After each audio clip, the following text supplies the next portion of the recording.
Magandang buhay sa lahat mga kagre. Welcome back sa ating channel. Ito po yung dating kulungan namin ng tupa. Share ko lang sa inyo yung sekreto kung paano makatipid sa patuka. Nagsasaid na yung aking mga gansa ng kanilang patuka. Gagawin ko sila ngayon ng swimming pool. Malaking tipid ko may swimming pool. Kung ano-ano mga pinapakain ko dyan. Dahon ng yung balat ng saging. Pag nagutom yan, mapuprasa yung So lalagyan ko siya ng mas gusto nilang nagtatampisaw sa putik. Hindi ko nalagyan kanina ng pakain. So yun So ito yung binili kong pellets. Ako po, sabi ng mga kinuna kong farm, talaga daw break even ang kita diyan. At ako naman hindi naman kita yung habol ko. May video tayo at meron tayong libangan. Paborito ko kasi sarap halikan ba para pong pamalit sa aso. Nandun sila, dalawa, mag-asawa po yan. So sabi nila ay para daw wag mamayat starter. So ito yung mini pellet. Para wag ka agad manibago, ihahalo ko siya.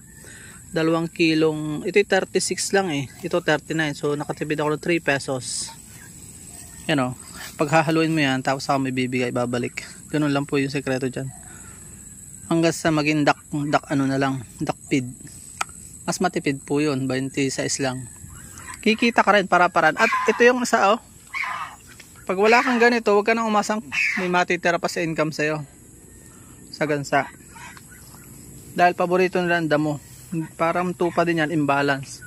Pag wala silang kulungan na may damo. Yan pa expansion ko sa kabila, hanggang din sa kabila sa ilog.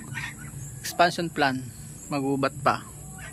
'Di ba? Ang galing, meron na tayong pang UP, meron pa tayong libangan, extra income. So, nawa may natutunan kayo sa ating munting vlog. Kahit konti lang, paigsi tayo hanggang sa tayo ay nagkakaintindihan na, ayos na po 'yon. Paalam and God bless.